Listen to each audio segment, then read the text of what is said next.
तो चंदन का अगर आप देखें एसबीआई पे रुझान है, तो दोस्त और पुराना दोस्त, और अगर आप देखें एक ही हाउस के दोस्त एनालिस्ट जो कि अब विभिन्न हाउसेज में हैं, वो इस वक्त स्टेट बैंक ऑफ इंडिया पे ही फोकस करते हुए 430-165 स्पॉट आपका अगर आप देखें इस रेंज में आके ट्रेवल करता है डे हाई के जोन में।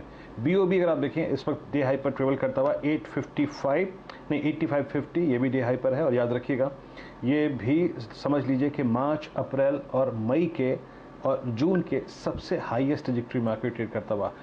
अब एक बार स्क्रीन पर एक स्टॉक और ले आइए, आई थिंक मैं इसके मोमेंटम को बार बार पकड़ता हूँ। Let's take RBL bank.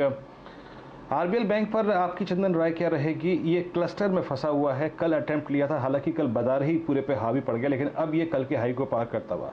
आपका टेक आरबीएल पे कोई ट्रेड लग रहा है आपको?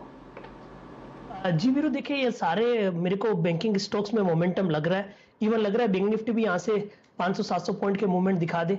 आज जरूर एक्सपायरी है, उसकी वजह से उतना मोमेंटम नहीं बन रहा है, बट कहीं ना कहीं बैंक निफ्टी अपने आप को 35,250 और 35,500 तक के लिए तैयार कर रहा है। अब आप आरबीएल बैंक की बात करें तो देखिए सारे बैंकिंग काउंटर में पॉजिटिव मोमेंटम है, और आरबीएल का यदि प्राइस सेटअप देखें तो ऐसा लग रहा है अब 4-5 दिन का कंसोलिडेशन कंप्लीट होने वाला है। इवन 4 दिन में देखें तो 210-12 के बेस बन रहे थे, बट ऊपर में 220 निकाल नहीं रहा था। और आज का जो कैंडल फॉर्मेशन है वो इंडिकेट कर रहा है कि रिसेंट का हाईएस्ट क्लोज दे देगा, तो जरूर यहाँ पे 214 के छोटे से स्टॉप लॉस जो आज का लो है उसी से खरीदारी करना चाहिए, और ये चलता है तो 224 और 234 तक के अपसाइड दिखाता हुआ आपको नजर आएगा।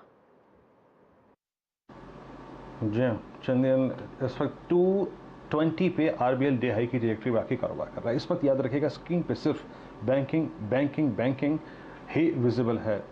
वो 35,080 का लेवल निकलते ही साथ अगर आप देखें बैंक निफ्टी में अच्छा स्विंग आ रहा है, लेकिन याद रखिएगा इंडेक्स से बेटर स्विंग आपको स्टॉक स्पेसिफिक मिल रहा है। पीएनबी हमने लिया डे हाई पर, आरबीएल लिया डे हाई पर, एसबीआई लिया डे हाई पर। साथ ही साथ अगर आप देखें अभी कुछ देर पहले शुभदीप ने जी का जिक्र किया था, वो भी डे हाई पर फ्लो करता हुआ।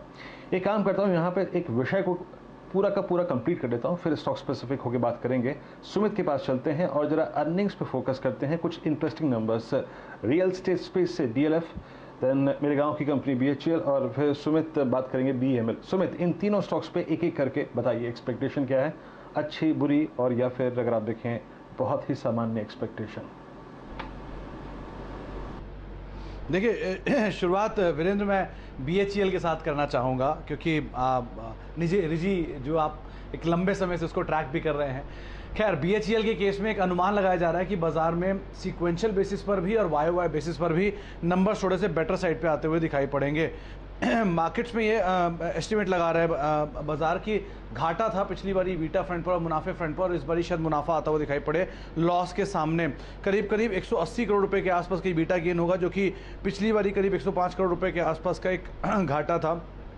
इसके अलावा जो कंपनी के बाकी नंबर्स हैं उसके लिहाज से देखा जाए तो मुनाफे फ्रंट पे 410 करोड़ रुपए के आसपास का एक मुनाफे का आंकड़ा है, जो कि 1533 करोड़ रुपए घाटे के सामने इस तिमाही में आता हुआ दिखाई पड़ सकता है। रेवेन्यू फ्रंट पे 7351 करोड़ रुपए ये रेवेन्यू का आंकड़ा रहेगा 5050 करोड़ रुपए के रेवेन्यू के सामने। दो तीन चीज़ें क्रूशियल हैं। पहले तो एक न्यूक्लियर टर्बाइन का एक ऑर्डर था जो कि लास्ट क्वार्टर में यानी Q4 में कंपनी को मिला था, वो शायद पूरी तरह से इस क्वार्टर के अंदर पैन आउट होता हुआ दिखाई पड़े, और वो रफली 10,800 करोड़ रुपए के आसपास का ऑर्डर था। तो एक मेगा ऑर्डर कंपनी की शायद ऑर्डर बुक में फर्दर ऐड होता हुआ दिखाई पड़े। रिसेंटली जिन भी मैनेजमेंट से हमारी बातचीत हुई थी उन्होंने ये बात साफ की पूरे कैपिटल गुड स्पेस में कि जो एग्जीक्यूशन पार्ट है उसमें कोई खास दिक्कत नहीं आई, और लॉकडाउन का पूरा इंपैक्ट इस क्वार्टर में नहीं था, तो शायद वो अगले क्वार्टर में आए। तो इसलिए भी एग्जीक्यूशन बीएचईएल का भी ब्रोकर्स मान रहे हैं कि चल रहे हैं कि बेहतर साइड पे इस तिमाही के अंदर देखने को मिल सकता है। अलग अलग साइट्स के ऊपर भी जिसका एग्जीक्यूशन पिकअप है उस पर बाजार अनुमान लगा के चल रहा है कि बेहतर साइड पे आएगा। इनपुट कॉस्ट ईज आउट और साथ साथ इंटरेस्ट कॉस्ट ईज आउट, ये दोनों का एक इम्पैक्ट मेजरली एबिटा फ्रंट पर देखने को मिलेगा। इसीलिए सीक्वेंशियल बेसिस पर भी एबिटा जो अच्छा आने का अनुमान लगाया जा रहा है। लेकिन हर चीज़ के साथ एक चीज़ ये भी ज़रूरी है कि शेयर ऑलरेडी एक बड़ा मूव दिखा चुका है, तो नंबर्स से पहले कि थोड़ी बहुत तेज़ी आई हुई जो, और साथ ही साथ जो रिसेंट के बड़े मूव हैं उसके बाद इस तरह के नंबर्स पे मार्केट कैसे रिएक्ट करेगा कहना मुश्किल है। बीएचईएल आपकी स्क्रीन पर आप देखें तो, और समझ लीजिए 7550 पर आप आशीष बीएचईएल को कैसे अप्रोच करेंगे प्रायर टू अर्निंग 7560। हालांकि अगर आप देखें ट्रिगर्स अर्निंग नहीं है, ट्रिगर्स अगर आप देखें इसके नीचे गिरना, और इसके आई थिंक वो थीम इस पर ज़्यादा काम कर रही है, but still I mean screen पे फ्लैग है। उसका एक दिन रिएक्शन आया था, लेकिन अगर आप देखें वो पूरा मैच्योर नहीं हो पाया। आपकी राय क्या कहती है? बीएचईएल को आप प्रायर टू नंबर्स कैसे अप्रोच करेंगे? दो तीन पॉजिटिव चीजें हैं बीएचईएल के साथ में। सबसे पहले तो जो करस्पॉन्डिंग मार्च क्वार्टर के नंबर्स काफी खराब थे, तो काफी इम्प्रूवमेंट आएगा।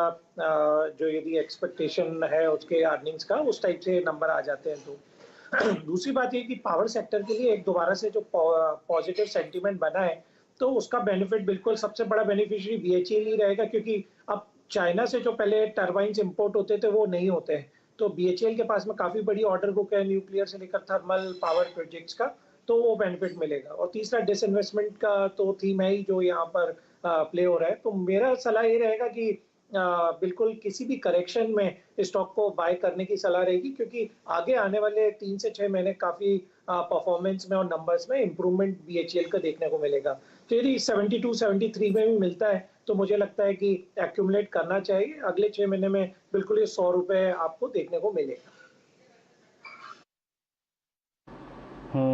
6 महीने में 100 रुपये देखने को मिलेगा। आपके मुंह में घी शक्कर आशीष जी। इस बीच अगर आप देखें डीएलएफ भी आपकी स्क्रीन पे आता हुआ, और 33 रुपये, 433 रुपये जो है वो हो गया है आपका इस वक्त एसबीआई। तो ट्रेड्स जो हमने लिए थे अच्छे करते हुए, सुबह डीएलएफ डी हाई पर। संक्षेप में बताइए डीएलएफ से क्या एक्सपेक्टेशन है? देखिए डीएलएफ के नंबर अच्छे रहेंगे। अगर आप सीक्वेंशियल बेसिस पे देखेंगे तो नंबर्स काफ़ी शानदार आने का अनुमान बाजार लगा के चल रहा है। करीब करीब 20% सीक्वेंशियल वॉल्यूम ग्रोथ और करीब 17% सीक्वेंशियल मुनाफे में ग्रोथ बाजार मान रहा है। और साल दर साल अगर आप देखेंगे तो घाटे से मुनाफे में डीएलएफ आने का अनुमान है। तो मेजरली नंबर्स अच्छे हैं।